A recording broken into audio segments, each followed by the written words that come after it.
Hello student, स्वागत है आपका हमारे यूट्यूब चैनल डेफिनेशन हब में। केमिकल बॉन्डिंग चैप्टर सीरीज़ में आज हम जो बॉन्ड पढ़ेंगे वो है कोवैलेंट बॉन्ड। तो कोवैलेंट बॉन्ड से पहले हम थोड़ा सा बैकग्राउंड या फिर पीछे के क्लासेस का हम चेक कर लेते हैं कि लास्ट जो हमने पढ़ा था बॉन्ड वो था आयनिक बॉन्ड।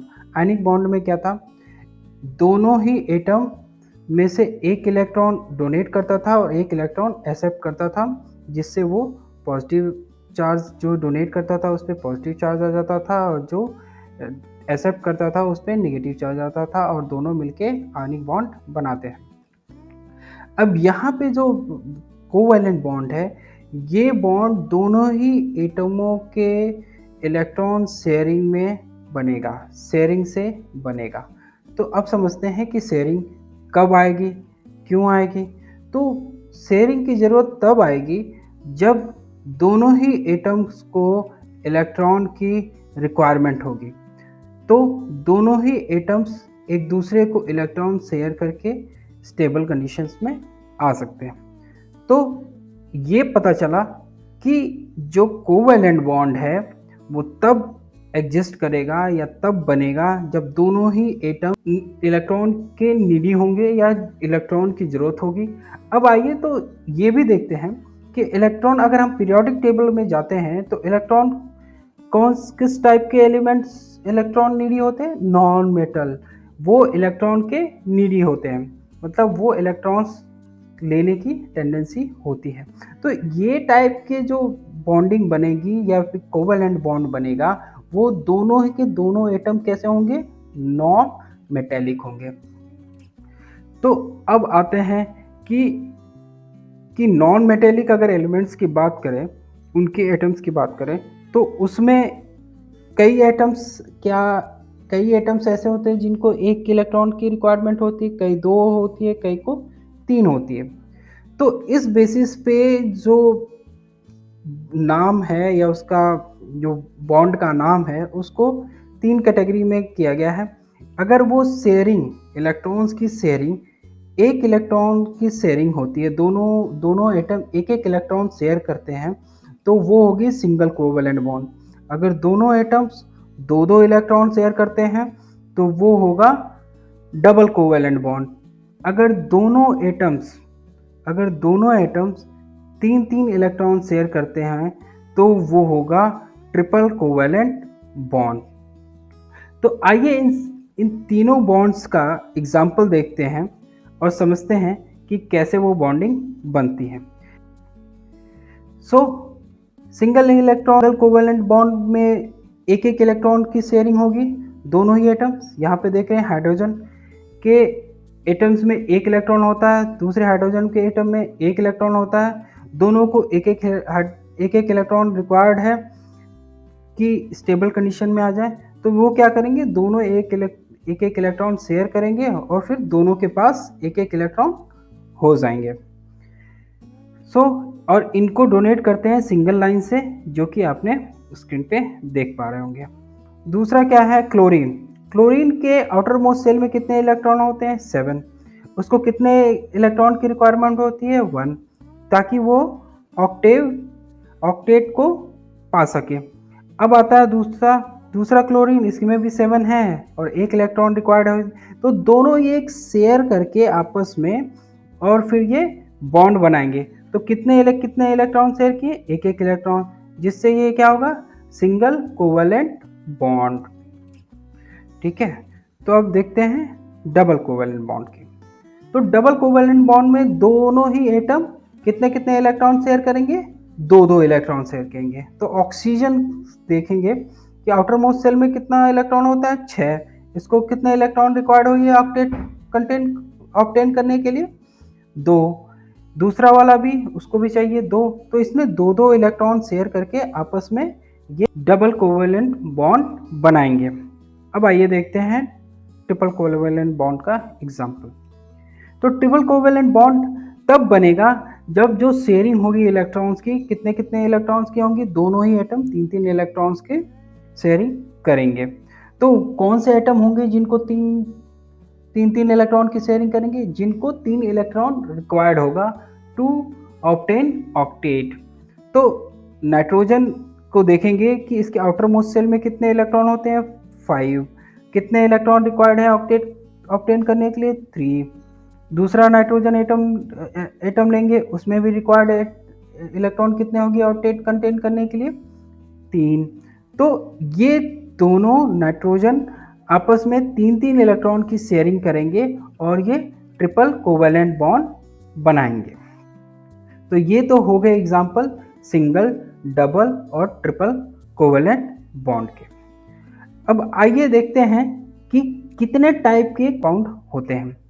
तो जो भी कोवैलेंट बॉन्ड के साथ कंपाउंड बनेगा उसको कहेंगे कोवैलेंट कंपाउंड।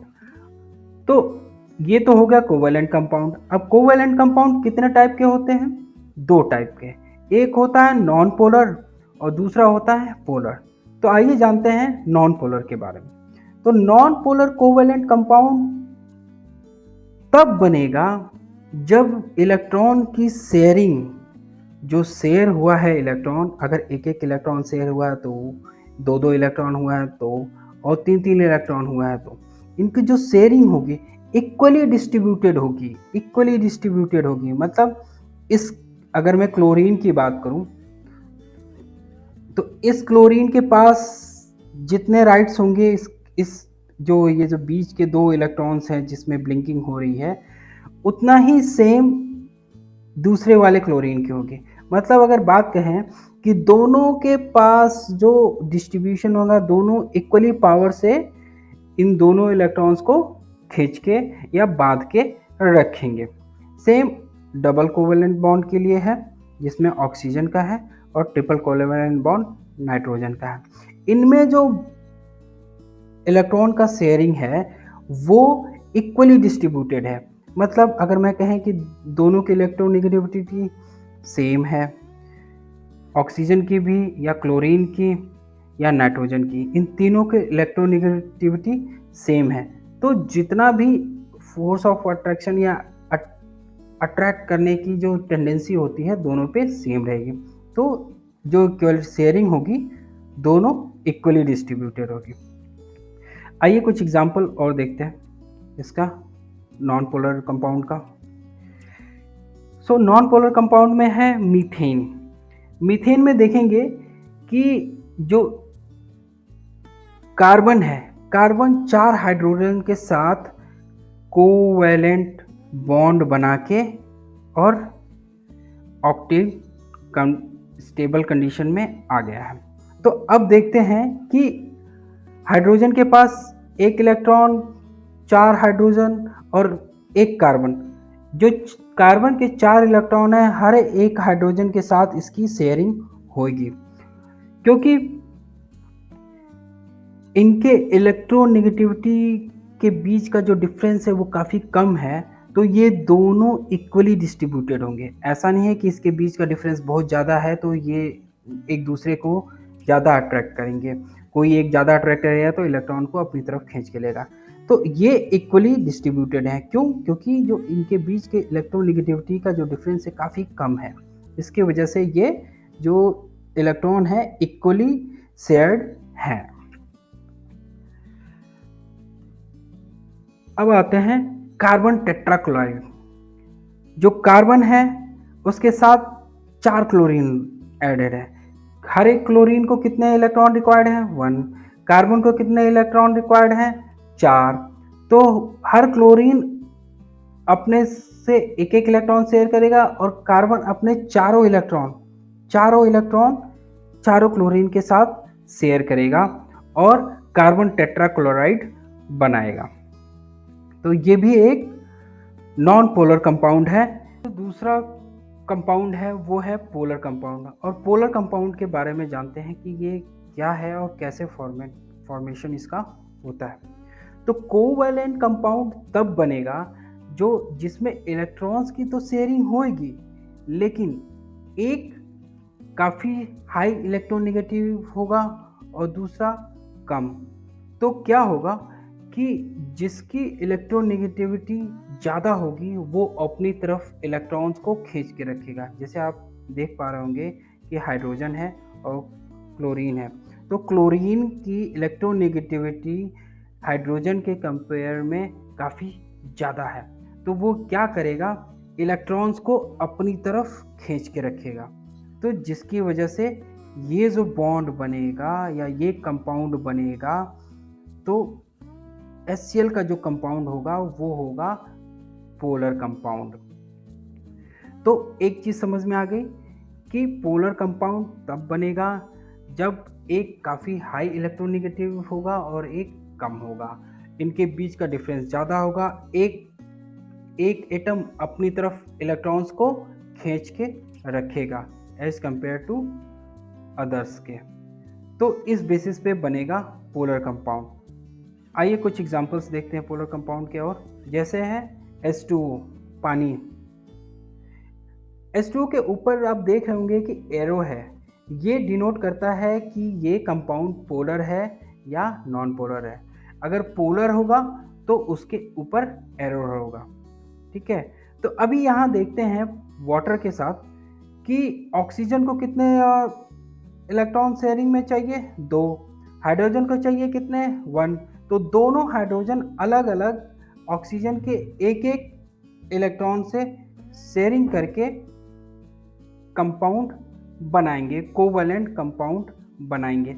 अब आई कि ऑक्सीजन क्योंकि हाइड्रोजन के कंपेयर में काफ़ी ज़्यादा इलेक्ट्रोनेगेटिव है, तो वो क्या करेगा कि दोनों ही हाइड्रोजन के इलेक्ट्रॉन्स को अपनी ओर खींच के रखेगा।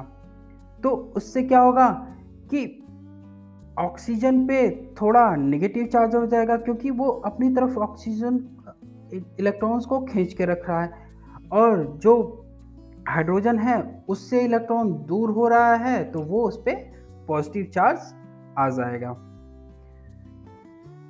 तो इस बेसिस पे भी कह सकते हैं कि पोलर इसीलिए बन जाता है क्योंकि इसके 2 पोल बन जाते हैं, पॉजिटिव और निगेटिव, ये 2 पोल बन जाते हैं, इसलिए इसको पोलर भी कहते हैं। तो आइए एक और एग्जांपल देखते हैं, अमोनिया।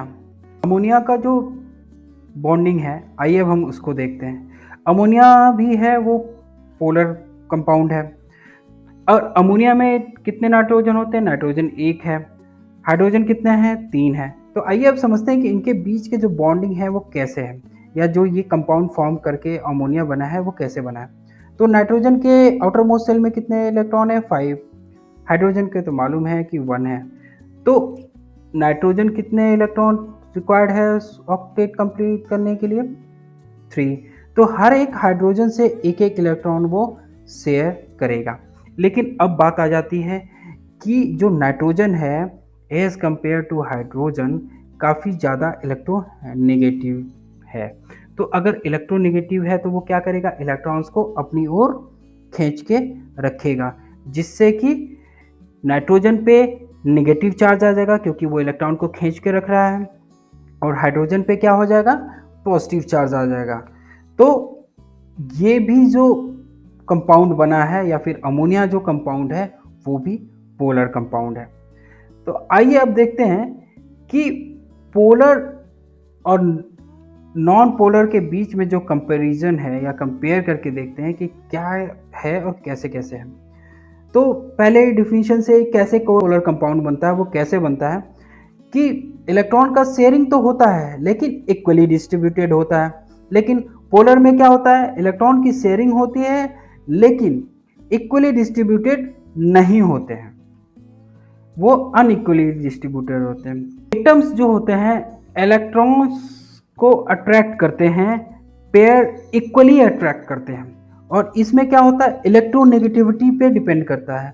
पोलर में क्या होगा, जो हाई इलेक्ट्रोनेगेटिव होगा वो इलेक्ट्रॉन्स को अपनी ओर खींच के रखेगा। अब आता है क्योंकि इसके ये ऑक्टेव कंप्लीट कर लेता है नॉन पोलर, तो इसमें क्या होगा कि इस पे कोई चार्ज नहीं रहेगा। लेकिन पोलर कोवैलेंट कंपाउंड पे क्या होगा, क्योंकि एक हल्का सा पॉजिटिव और नेगेटिव चार्ज बन रहा है, उसकी वजह से इसके ऊपर चार्जेस बनेंगे। वो हल्का जो डेल्टा से डिनोट किया हुआ है, डेल्टा प्लस कम पॉजिटिव चार्ज और डेल्टा माइनस थोड़ा कम -4। अब आइए देखते हैं कि पोलर कंपाउंड जो बनेंगे वो सिमिलर एटम्स के बीच में बनेंगे या आइडेंटिकल नेबरिंग एटम्स के बीच में बनेंगे, जो आसपास के हैं तो उनके बीच में बनेगा। लेकिन पोलर जो कंपाउंड हैं वो डिसिमिलर एटम्स के बीच में बनेंगे और जिनके बीच में इलेक्ट्रोनेगेटिविटी काफ़ी ज़्यादा होगी या डिफरेंट एटॉमिक रेडियाई होगी। ओके, तो ये हो गया उनके बीच का कंपैरिजन। तो आइए फॉर्मेशन देखते हैं कि कैसे कोवैलेंट कंपाउंड फॉर्म होता है। तो एक एग्जाम्पल के थ्रू समझते हैं कि कैसे ये बनेगा। तो आप देख पा रहे होंगे अपने स्क्रीन पे कि मैंने मीथेन का ही एग्जाम्पल यहाँ भी लिया है, जिसमें आप देखेंगे कि कार्बन जो है, कार्बन को 4 इलेक्ट्रॉन रिक्वायर्ड है क्योंकि उसके आउटर मोस्ट शेल में सिर्फ 4 इलेक्ट्रॉन्स होते हैं और 4 इलेक्ट्रॉन और चाहिए तो वो ऑक्टेट कंप्लीट कर लेगा। हाइड्रोजन को 2 इलेक्ट्रॉन रिक्वायर्ड होती हैं वो, और उसके आउटर मोस्ट शेल में कितना होता है, 1। तो ये क्या करेंगे, एक एक इलेक्ट्रॉन्स की शेयरिंग करेंगे और फिर ये जो कंपाउंड बनाएंगे वो बनेगा नॉन पोलर कोवैलेंट कंपाउंड।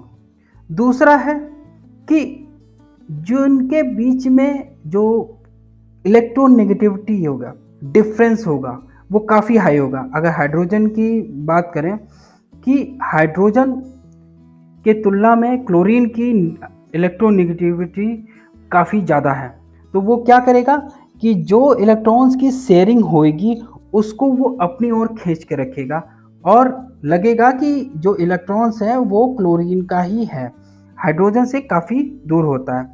तो जब वो इलेक्ट्रॉन्स को अपने पास खींच के रखेगा तो उस पर एक जो क्लोरीन है उसके ऊपर एक हल्का सा नेगेटिव चार्ज हो जाएगा और हाइड्रोजन से इलेक्ट्रॉन दूर हो रहा है तो उस पर एक हल्का सा पॉजिटिव चार्ज हो जाएगा।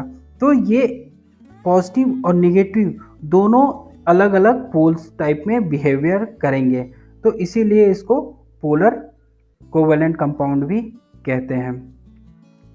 तो इनके बीच में कितने पोल बनेंगे, 2 पोल बन रहे हैं, एक पॉजिटिव और नेगेटिव, तो इसकी वजह से इनको डाइपोलर भी कहा जाता है। अब देखते हैं प्रॉपर्टीज, और प्रॉपर्टीज को भी हम कंपेयर करके ही देखेंगे कि कैसे कंपेयर करते हैं। कि नॉन पोलर की बात करूं तो दोनों ही जो इलेक्ट्रॉन शेयरिंग है दोनों ही एटम्स के बीच में, इनके बीच दोनों ही एटम्स के पे ऊपर जो इलेक्ट्रॉन्स की जो शेयरिंग है इक्वली डिस्ट्रीब्यूटेड है, तो दोनों के ऊपर पावर सेम रहेगा। तो क्या होगा, जो पावर या फोर्स ऑफ अट्रैक्शन होगा उनके बीच का कैसा होगा, थोड़ा कमज़ोर होगा, और आयनिक बॉन्ड के कंपेयर में ये काफ़ी कमज़ोर होगा। तो क्या होगा कि ये किस स्टेट में फाइंड आउट होंगे, वो गैसेस स्टेट में। और जो इनके बीच का जो फोर्स लगता है उसको क्या कह लेते हैं, वैन डर वाल्स फोर्स। तो जो नॉन पोलर होते हैं उनके बीच के जो एटम्स होते हैं उनके बीच जो फोर्स लगता है उसको कहते हैं वैन डर वाल्स फोर्स, और ये काफ़ी कमज़ोर होता है किसके, इलेक्ट्रोस्टैटिक फोर्स ऑफ अट्रैक्शंस के बीच कंपेयर करें तो। अगर यही इसी के अपोजिट में पोलर के बीच में क्या होता है, पोलर के बीच में जो फोर्स ऑफ अट्रैक्शन रहता है वैन डर वाल्स से तो ज़्यादा लगता है, लेकिन ionic bond force of attraction है उससे थोड़ा सा कम रहता है, और इस फोर्स को क्या कहते हैं, इंटरमॉलिक्यूलर फोर्स। तो पोलर और नॉन पोलर के बीच अगर फोर्स ऑफ अट्रैक्शन की बात करें तो नॉन पोलर के बीच जो फोर्स ऑफ अट्रैक्शन होगा उससे ज़्यादा होगा पोलर के बीच का, लेकिन आयनिक से कम होएगा। अब आते हैं इनके स्टेट्स के बारे में, क्योंकि इनके बीच का फोर्स ऑफ अट्रैक्शन कम है तो ये किस स्टेटस में आएंगे, तो डेफिनेटली ये गैसेस स्टेटस में पाएंगे। लेकिन कुछ फॉर्मेशन में ये लिक्विड और सॉलिड में भी, सॉफ्ट सॉलिड स्टेट में पाए जाते हैं नॉन पोलर, और जो पोलर होते हैं वोलेटाइल लिक्विड फॉर्मेट में पाए जाते हैं। ये इनके बीच में force of attraction as compared to non polar ज़्यादा होता है। तो क्या होगा कि गैसियस से ज़्यादा होगा और सॉलिड से कम होगा, तो ये किस फॉर्मेशन में आएंगे? लिक्विड में। लेकिन ये भी गैसियस स्टेटस में कम सम केसेस में फाइंड आउट होते हैं। अब आया, क्योंकि कंडक्टिविटी की बात कर लेते हैं, इलेक्ट्रिसिटी कंडक्ट करते हैं कि नहीं। अगर नॉन पोलर की बात करें तो इसमें कोई भी फ्री आयंस नहीं है, कोई भी फ्री आयंस नहीं है, तो ये क्या होगा? ये इलेक्ट्रिसिटी को कंडक्ट नहीं करेगा। और साथ में ये भी है कि ये वाटर में सॉल्युबल नहीं है, तो भी ये इलेक्ट्रिसिटी को कंडक्ट नहीं करेगा। दूसरा क्या है? पोलर। पोलर क्या है? इसके पे हल्का सा चार्ज होता है, उसकी वजह से ये क्या होगा? इलेक्ट्रिसिटी को तो कंडक्ट करेगा, और साथ में ये वाटर में सॉल्युबल भी है, तो जब वाटर में सॉल्युबल हो जाएगा तो ये और अच्छे से इलेक्ट्रिसिटी को कंडक्ट करेगा। तो ये हो गई 3 प्रॉपर्टी नॉन पोलर और पोलर की। Thanks for watching.